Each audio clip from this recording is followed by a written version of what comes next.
जहां तक आवश्यक वस्तुओं और सेवाओं की स्थिति है, वो संतोषजनक है। लोगों की समस्याओं का निदान करने के लिए सभी राज्य सरकारों और केंद्र शासित प्रदेशों ने कंट्रोल रूम और हेल्पलाइंस स्थापित कर दिए हैं। सभी राज्यों ने आपदा प्रबंधन के लिए स्टेट इमरजेंसी ऑपरेशन सेंटर्स और डिस्ट्रिक्ट इमरजेंसी ऑपरेशन सेंटर्स को भी क्रियान्वित किया है। इनकी डिटेल्स भी गृह मंत्रालय की वेबसाइट पर उपलब्ध हैं। श्रम एवं रोजगार मंत्रालय ने भी संपूर्ण देश में मजदूरों के लिए 20 शिकायत केंद्र स्थापित किए हैं। गृह मंत्रालय का कंट्रोल रूम भी 24/7 अपनी सेवाएं प्रदान कर रहा है। हमारी नई टोल फ्री हेल्पलाइंस 1930 और 1944 पर भी लोगों की समस्याओं का निदान किया जा रहा है। इसके अलावा आज देश के 29 राज्यों और केंद्र शासित प्रदेशों में सिंगल इमरजेंसी रिस्पांस नंबर 112 अपनी सेवाएं प्रदान कर रहा है। इस नंबर से कोई भी पीड़ित व्यक्ति पुलिस, अग्निशमन या एम्बुलेंस सेवा के लिए संपर्क कर सकता है। इस सेवा को आप 112 इंडिया मोबाइल ऐप द्वारा भी इस्तेमाल कर सकते हैं। ये आपातकालीन सेवा लोकेशन बेस्ड ट्रैकिंग या जीपीएस की मदद से पीड़ित व्यक्ति की लोकेशन को ट्रैक करते हुए अतिशीघ्र सेवा प्रदान कर सकती है। कोविड-19 के दौरान लॉकडाउन में, आपातकालीन स्थिति में, इमरजेंसी में लोगों ने इस प्रणाली का काफ़ी उपयोग किया है। गर्भवती महिलाओं ने, बुजुर्गों ने, दिव्यांगजनों ने 112 का इस्तेमाल करते हुए सहायता पाई है।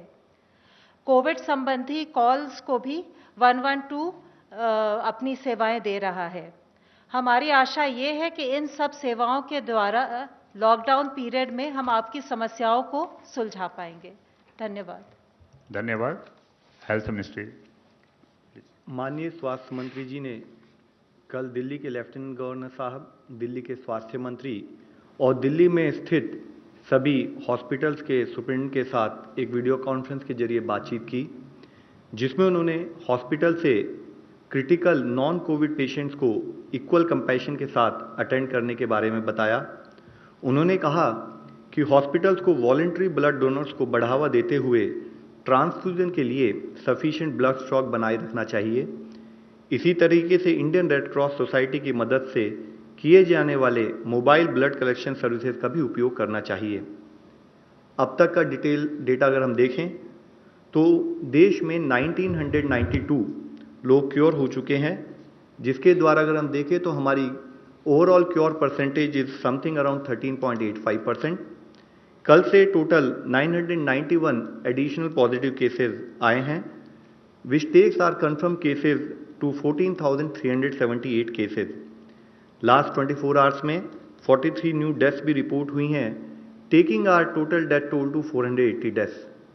आज मैं आप लोगों की दृष्टि में लाना चाहूँगा कि स्टेट लेवल पर, डिस्ट्रिक्ट लेवल पर किए हुए कार्यों के द्वारा हमें अच्छे रिजल्ट्स भी काफ़ी हद तक मिलने लगे हैं, जिसके तहत 23 राज्यों में 47 जिलों में हमने एक पॉजिटिव ट्रेंड नोट किया है, जिसमें कि इससे पहले मैंने बताया कि माहे इन पुडुचेरी, उसके साथ साथ कोडगु इन कर्नाटका में भी पिछले 28 दिनों से एक पॉजिटिव केस नहीं आया है। ये वह डिस्ट्रिक्ट थे जहां पर इससे पहले पॉजिटिव केस आए थे। 23 जिलों में, 23 स्टेट्स में 45 अदर डिस्ट्रिक्ट्स है जहां पर भी पिछले 14 दिनों से कोई भी नया केस रिपोर्ट नहीं हुआ है।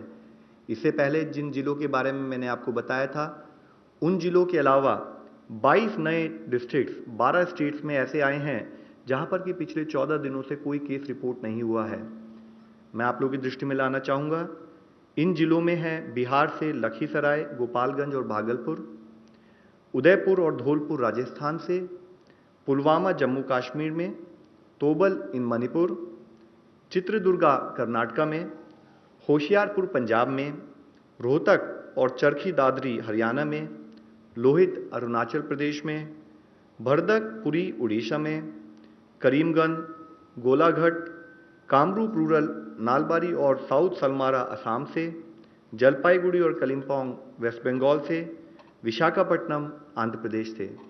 अगर इसी तरीके से जिला स्थाई पर कंटेनमेंट स्ट्रैटेजी और लॉकडाउन पर हम काम करते रहें तो हमें लगता है कि हमें इसी तरह के पॉजिटिव रिजल्ट्स आते रहेंगे। इससे लिंक्ड ही फैक्ट है कि 3 ऐसे जिले जिसमें पहले 14 दिन तक केस नहीं आए थे, वहाँ पर पॉजिटिव केस भी रिपोर्ट हुए हैं। वह है पटना बिहार में, नादिया वेस्ट बंगाल में और पानीपत इन हरियाणा, जहाँ पर कि कुछ पॉजिटिव केस आए हैं। यह पॉइंट मैं आप लोगों की दृष्टि में इसलिए लाना चाहता हूँ कि यह एक लड़ाई है, यह एक बैटल है जिसमें हमें day to day continued vigil पे रहना पड़ेगा, तभी हम इस लड़ाई से जीत सकते हैं। डेथ का जो डिटेल्स आई थी, अगर हम उसको एनालाइज करें तो हमने देखा है कि हमारे देश में मॉर्टेलिटी करीब 3.3% पाई गई है, जिसमें अगर एज वाइज एनालिसिस करें तो पाते हैं कि 0 to 45 ईयर्स एज ग्रुप में 14.4% ऑफ पीपल वहाँ पर डेथ नोट की गई है। 45 to 60% में 10.3%, 60 to 75 में 33.1% और 75 ईयर्स एंड अबव में 42.2%। तो यानी कि हम देखते हैं कि 75.3% केसेस जो हैं वह 60 प्लस उम्र के लोगों में डेथ नोट की गई है। इसी तरीके से कोमॉर्बिड कंडीशंस के बेसिस पे एनालाइज करें तो हम देखते हैं कि 83% केसेस में कोमॉर्बिडिटीज भी पाई गई हैं। यह मैं आप लोगों की दृष्टि में इसलिए लाना चाहता हूं क्योंकि इससे पता लगता है कि एल्डरली पीपल और पीपल विद कोमॉर्बिडिटीज वह हाई रिस्क केसेस में आते हैं। आज लॉकडाउन और सोशल डिस्टेंसिंग के बारे में जब हम बात करते हैं तो हर आदमी को सोशल डिस्टेंसिंग को फॉलो करना है, क्योंकि उसके घर में अगर कोई बुजुर्ग भी हैं तो उसके द्वारा उनको भी इन्फेक्शन पास होने का खतरा हो सकता है। इसके साथ ही जैसे मैंने आपको बताया कि 14,378 पॉजिटिव केसेस जो आए हैं उसमें से 4,291 लगभग 29.8% केसेस निजामुद्दीन मरकज क्लस्टर से सिंगल सोर्स से संबंधित पाए गए हैं, जिससे 23 स्टेट्स और यूनियन टेरिटरी से इससे रिलेटेड केसेस पाए गए। मुख्यतः तमिलनाडु, दिल्ली, तेलंगाना, उत्तर प्रदेश और आंध्र प्रदेश जैसी हाई डिजीज बर्डन स्टेट्स में, जो कि top 10 states in terms of case loads हैं, वहाँ पर इस पर्टिकुलर इंसिडेंट से रिलेटेड केसेस पाए गए हैं। तमिलनाडु में 84% केसेस, दिल्ली में 63% केसेस, तेलंगाना में 79% केसेस, यूपी में 59% केसेस और आंध्र प्रदेश में 61% केसेस इस इवेंट से लिंक नोट किए गए हैं। इसके साथ ही मैं आप लोगों की दृष्टि में लाना चाहूँगा कि कुछ कम केसेस रिपोर्ट होने वाले राज्यों में भी इस इवेंट से रिलेटेड केसेस ने कंट्रीब्यूट किया। जैसे कि अरुणाचल प्रदेश में जो एक मामला आया है वह इस इवेंट से रिलेटेड है।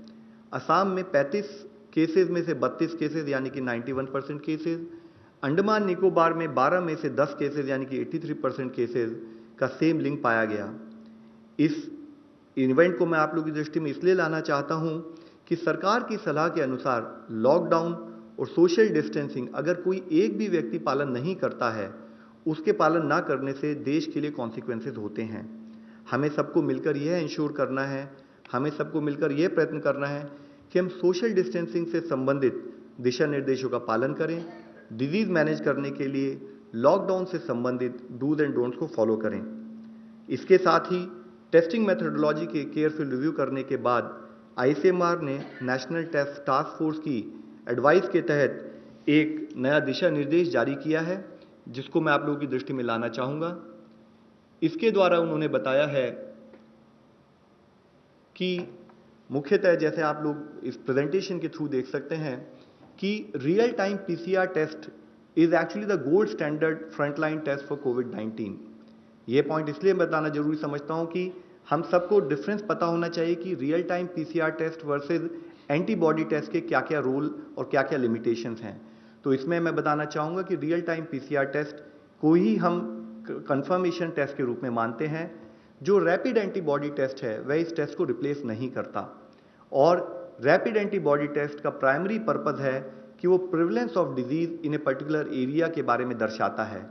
और इसकी यूटिलिटी, जैसे कि इससे पहले भी अवगत किया गया है कि एंटीबॉडीज बनने में करीब मिनिमम 7 दिन लग सकते हैं बॉडी में, तो इसकी यूटिलिटी अगर कोई आदमी इन्फेक्टेड है तो 7 दिन के बाद ही उसके सिम्टम्स आ सकते हैं, तो उसके बाद ही इसकी कोई हमें क्लैरिटी या कोई आउटपुट मिलता है।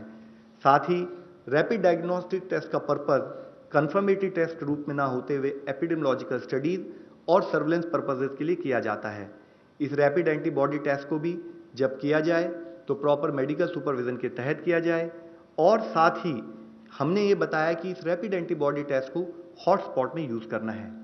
इन केस किसी डिस्ट्रिक्ट, किसी स्टेट में अगर कोई एरिया हॉटस्पॉट के रूप में डिक्लेयर भी नहीं हुआ है, तो हम लोगों ने एडवाइस दी है कि वहां पर भी रैपिड डायग्नोस्टिक टेस्ट या तो हॉटस्पॉट का जो इमर्ज हो रहा है उसके एनालिसिस के लिए यूज किया जाए, या as a surveillance tool use किया जाए एपिडेमियोलॉजिकल पर्पजेस के लिए, ताकि आइडेंटिफाई किया जाए उन एरिया में जहां केसेस नहीं आए हैं। इसके साथ ही एक बहुत मुख्य इशू यह है कि रैपिड डायग्नोस्टिक टेस्ट वो सर्विलेंस पर्पज से और एपिडेमियोलॉजिकल पर्पज से जो डेटा हमारे सामने प्रस्तुत करता है, उसके तहत अगर हमारे को कोई पॉजिटिव केस मिले तो उससे रिलेटेड हमें कॉन्टैक्ट ट्रेसिंग और फॉलोअप के लिए जरूरी है कि वह टेस्ट की डिटेल भी ऑनलाइन पद्धति से स्टेट लेवल पर, डिस्ट्रिक्ट लेवल पर और साथ ही नेशनल लेवल पर पहुंचे, जिसके तहत हमने आदेश ये दिए हैं कि जो भी रैपिड डायग्नोस्टिक टेस्ट करें वह भी covid19cc.nic.in/ICMR इस पोर्टल पर अपने आप को रजिस्टर करके उसके बाद ही इन टेस्ट का इस्तेमाल करें, ताकि इसके द्वारा मिली हुई इंफॉर्मेशन को हम इस्तेमाल कर सकें। साथ ही देश की टेस्टिंग स्ट्रैटेजी में आप लोगों की दृष्टि में लाना चाहूंगा। इसमें जो बताया गया है कि चाहे वो PCR टेस्ट हो, चाहे वो point of care rapid diagnostic test हो, इनको किस किस लोगों के ऊपर करना है। इसमें मुख्यतः सिम्टोमेटिक इंडिविजुअल्स जिनकी कोई ट्रैवल हिस्ट्री हो, एसिम्टोमेटिक कॉन्टैक्ट्स जो कोई लैब कंफर्म केस के सिम्टोमेटिक कॉन्टैक्ट्स हो उनका टेस्ट होना चाहिए। इसी तरह कोई हेल्थ केयर वर्कर जो सिम्टोमेटिक हो उसका टेस्ट होना चाहिए। साथ ही कोई सीवियर एक्यूट रेस्पिरेटरी इलनेस से अगर कोई पेशेंट हो जो किसी फैसिलिटी में जाता है, उसको अगर कोई फीवर, कफ या शॉर्टनेस ऑफ ब्रेथ हो, उसकी टेस्टिंग होनी चाहिए। और एसिम्टोमेटिक यानी कि जिसके कोई सिम्टम नहीं है, उसका तब टेस्ट करना चाहिए जबकि या तो वो किसी हाई रिस्क कंफर्म केस का डायरेक्ट कांटेक्ट हो, और उसकी भी टेस्टिंग तब करनी चाहिए 5वें दिन और 14वें दिन जब वो कांटेक्ट में आया हो, ताकि उसके बेसिस पे हम क्लैरिटी ले सकें कि अगर कोई कंफर्मेटरी टेस्ट है नहीं है। इसके साथ ही अगर एक एल्गोरिथम के रूप में हम देखें कि एडिशनल अगर कोई हॉटस्पॉट एरिया में हम कोई टेस्टिंग करते हैं, तो हमारा प्रयत्न ये होगा कि हॉटस्पॉट एरिया में भी जो किसी की अगर फीवर, कोल्ड और कफ के सिम्टम्स हों, तो अगर 7 दिन से पहले अगर उस आदमी को ऐसे सिम्टम हों तो हम RT-PCR टेस्ट के द्वारा उसको आइडेंटिफाई करें। अगर पॉजिटिव है तो उसे कंफर्म केस मानकर एक्शन प्लान के तहत कार्य करें, नेगेटिव है तो भी उसे सस्पेक्टेबल मान के हम उसको मॉनिटर करें। इसी के साथ ही अगर कोई केस जिसको ये सिम्टम है फीवर, कफ और कोल्ड के, तो अगर उसको 7 दिन से ज़्यादा हो चुके हैं इन सिम्टम्स के साथ, तब हम उस केस में रैपिड एंटीबॉडी टेस्ट का इस्तेमाल कर सकते हैं। और अगर वो पॉजिटिव आए तो उसको क्वारंटाइन रखें और साथ में उससे रिलेटेड कॉन्टैक्ट ट्रेसिंग का कार्य शुरू करें। इसके साथ ही अगर वो नेगेटिव आए तो क्योंकि इससे 100% कंफर्मेशन उस टाइम तक नहीं मिला, तो भी इसको 14 दिन यानी कि 7+7 उस दिनों तक मॉनिटर करें। और अगर कोई क्लिनिकल सस्पिशन हो, क्लिनिशियन के लेवल पर एनालिसिस करके जरूरत पड़े तो PCR टेस्ट भी करें। साथ ही जैसे हमने कल डिस्कस किया था, आज जो भी हमारे रिजल्ट आ रहे हैं उनके पीछे मुख्यतः फील्ड लेवल पर जो हमारे कोविड के जो योद्धा हैं, कोविड के जो कंसर्न एम्प्लॉयज़ हैं जो मिलके काम कर रहे हैं, उसी का रिजल्ट हम लोग देख पा रहे हैं। इससे पहले हम लोगों ने आगरा और दिल्ली और एम्स वगैरह के बारे में बात की थी कि कैसे कोविड डेडिकेटेड हॉस्पिटल बनाए जा रहे हैं। आज मैं आप लोगों की दृष्टि में लाना चाहूँगा कि कैसे केरला का एक जिला कासरगोड में इस तरीके से कंटिन्यूड एफर्ट करते हुए जो हमारी क्लस्टर कंटेनमेंट स्ट्रैटेजीज हैं उनको इस्तेमाल करते हुए कैसे अच्छे रिजल्ट हमें दिखाई दे रहे हैं। उसके तहत अगर आप देखें तो इस जिले में 168 टोटल पॉजिटिव केसेस आए, जिसमें से 113 केस 113 केस ऑलरेडी क्योर हो चुके हैं। और सबसे पॉजिटिव बात है, क्लिनिकल मैनेजमेंट पर फोकस करते हुए जिले में एक भी डेथ रिपोर्ट नहीं हुई है। आज 55 एक्टिव केसेस है जिनको भी प्रॉपरली क्लिनिकली मॉनिटर किया जा रहा है। साथ ही अगर आप देखें इन टर्म्स ऑफ इसके क्या चैलेंजेस थे जिले के, तो वहां पर अब्रॉड पॉपुलेशन अराउंड 15.38% थी। थर्ड केस जो इंडिया में रिपोर्ट हुआ उसकी चाइना से ट्रैवल हिस्ट्री थी, उसको जिले में कंटेन किया गया, मॉनिटर किया गया। सेकेंड वेव जब 16 मार्च से वेस्ट एशिया से जो इस जिले के रहने वाले लोग लौटे, तो उसकी वजह से सडन स्पर्ट इन केसेस वहां पर नोट किया गया। काफ़ी चैलेंजेस थे। चैलेंजेस के रूप में देखें तो एक बॉर्डर डिस्ट्रिक्ट था, स्टेट कैपिटल से दूर था, जोग्राफिकली डिस्टेंट था मेजर टाउन से। साथ में इतने सारे लोग एन मास जब लौटे विदेशों से जो एक्सपैट्रिएट, तो वो किसी एयरपोर्ट पर आए, किसी एयरपोर्ट से डिफरेंट मेथोडोलॉजी से ट्रैवल करके रेल से रोड से वो जिले में पहुंचे, तो उससे संबंधित कॉन्टैक्ट ट्रेसिंग उन सब केसेस में एक बहुत बड़ा चैलेंज भी था। इसके साथ ही अगर हम देखें कि क्या स्ट्रैटेजिक अप्रोच जिले ने ली, तो सबसे पहले स्टेट गवर्नमेंट की तरफ से एक सीनियर ऑफिसर को वहां पर स्पेशल ऑफिसर के रूप में अपॉइंट किया गया, ताकि वो जिला एडमिनिस्ट्रेशन के साथ जिले के जितने भी विभिन्न अंग हैं उनको कोऑर्डिनेट करके उनके साथ काम कर सके। उन्होंने लैब के ऊपर फोकस किया, उन्होंने हॉस्पिटल बनाने पर फोकस किया, और उसके रूप में देखें तो जैसे कि हमारा क्लस्टर कंटेनमेंट स्ट्रैटेजी है, तो उन्होंने उससे संबंधित इंसिडेंट कमांडर्स बनाए, होम क्वारंटाइन किया उन लोगों को जिनकी ट्रैवल हिस्ट्री थी। साथ ही एक सोशल डिस्टेंसिंग के ऊपर एक आईसी कैंपेन जिले में लॉन्च की गई, जिसको ब्रेक द चेन नाम दिया गया। सारे जितने भी हमारे क्लस्टर के रेड कलर में जो हमने कंटेनमेंट जोन बनाई उनको आइडेंटिफाई किया गया। ड्रोन का इस्तेमाल किया गया टेक्नोलॉजी के रूप में, 7 ड्रोन को एम्प्लॉय करके सर्वेलेंस के लिए यूज किया गया, और जितने भी होम क्वारंटाइन के केसेस थे उनको जियो स्पेशल मेथोडोलॉजी की तरह से ट्रैक कर दिया गया, ताकि लोग होम क्वारंटाइन को फॉलो कर रहे हैं नहीं कर रहे हैं। इन सब चीज़ों को करते हुए इसेंशियल कमोडिटीज़ की किसी भी तरह से कमी ना हो, उसके ऊपर भी जिला लेवल पर फोकस किया गया। इसके साथ ही अगर आप देखें तो जितने हमारे पॉजिटिव केसेस आए उससे संबंधित 17,373 जो प्राइमरी और सेकेंडरी कॉन्टैक्ट है उनको ट्रेस किया गया, उनको क्वारंटाइन किया गया। डेली सैंपल्स पर फोकस किया गया, टेस्टिंग लैब स्टार्ट की गई, कोविड केयर सेंटर बनाए गए जिसमें 709 बेड थे, और साथ ही जितने भी प्राइमरी सेकेंडरी और हाई रिस्क कॉन्टैक्ट थे उनको आइसोलेशन सेंटर्स में ले जाकर उनको प्रॉपर्ली मॉनिटर किया गया। एक हॉस्पिटल को 200 बेड के हॉस्पिटल को वहां पर हमने ऑपरेशनलाइज किया 4 दिन के अंदर, और एक आईसीयू फैसिलिटी भी बनाई, और साथ में हाउस होल्ड सर्वे के लिए जो हमारे फ्रंट लाइन हेल्थ वर्कर्स हैं, आशाद हैं और हेल्थ इंस्पेक्टर्स हैं, उनके द्वारा हाउस टू हाउस सर्वे किया गया। एक केयर फॉर कासरगोड इनिशिएटिव के नाम पर सोशल वेलफेयर रिलेटेड एक्टिविटीज, उसमें कोई दिक्कत ना हो उसके ऊपर भी कार्य किया गया। फ्री फूड किट्स प्रोवाइड की गई पुअर और माइग्रेंट वर्कर्स को। ब्लैक मार्केटिंग, होर्डिंग और प्राइस राइज को मॉनिटर किया गया। साथ में शेल्टर होम और कम्युनिटी किचन्स के द्वारा वहां पर इंश्योर किया गया जो पुअर और डेस्टिट्यूट हैं उनको किसी तरह की परेशानी का सामना ना करना पड़े। इसके साथ ही हेल्थ चेकअप किया गया जितने भी माइग्रेंट और डेस्टिट्यूट से ऑल्टरनेट डे, ताकि उनकी हेल्थ को भी मॉनिटर किया जा सके। जो मेजर एफर्ट रहा वह यह रहा कि जो भी प्राइमरी सेकेंडरी कॉन्टैक्ट्स हैं या हाई रिस्क केसेस हैं, जैसे कि 60 साल एंड अबव, उनको स्ट्रेट अवे क्वारंटाइन करके आइसोलेशन सेंटर्स में ले जाया गया, ताकि उनको इफेक्टिव मॉनिटर किया जा सके। 100% हाउस होल्ड सर्वे किए गए ताकि समटाइम्स मॉनिटर किए जा सकें। इसेंशियल कमोडिटीज एक बहुत मेजर इंटरवेंशन रहा, और साथ में इफेक्टिव अवेयरनेस कैंपेन जो भी कार्य किया गया वह कम्युनिटी को मिलाकर, कम्युनिटी को जोड़कर किया गया।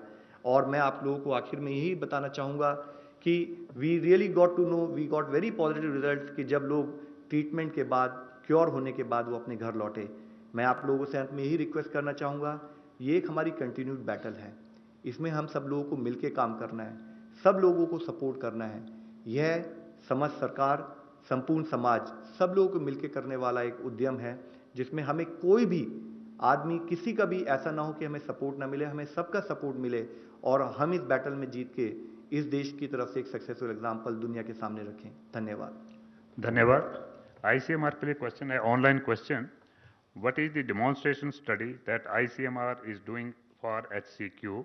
Is it a randomized controlled trial? If not, what is the design?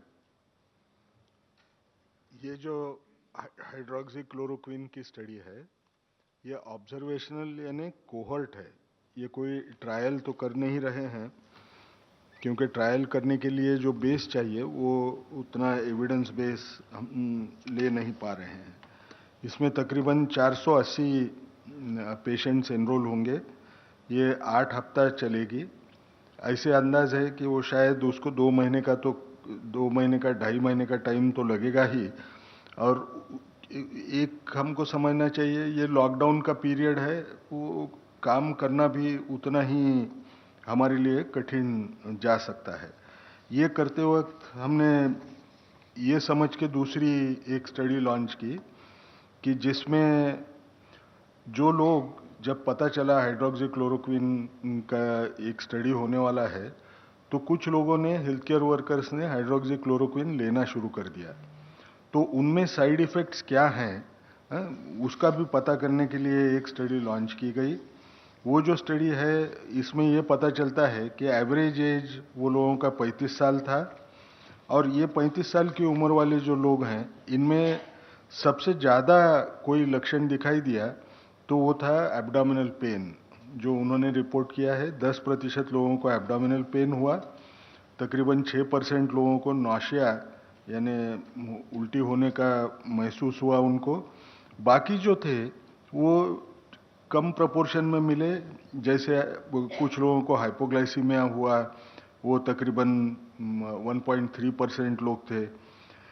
इसमें एक चीज़ उभर के आ रही है कि ये जो हेल्थ केयर वर्कर्स थे उनमें से तकरीबन 22% जो वर्कर्स थे उनको या तो डायबिटीज़ था, ब्लड प्रेशर था या कोई कोरोनरी वैस्कुलर डिसीज़ वाली कोई बीमारी थी या रेस्पिरेटरी इलनेसेस थे। शायद उसके डर से वो लोगों ने शुरू किया होगा।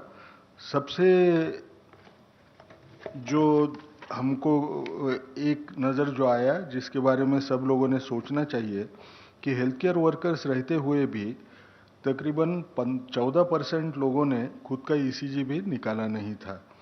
तो ये एक किस्म की स्टडी ये भी ऑनगोइंग है। एम्स में दोनों क्लोरोक्विन के स्टडीज़ हो रहे हैं जिसमें प्रोफिलैक्टिक भी वो देख रहे हैं और थेराप्यूटिक इम्पैक्ट भी देखने की वो कोशिश हो रही है।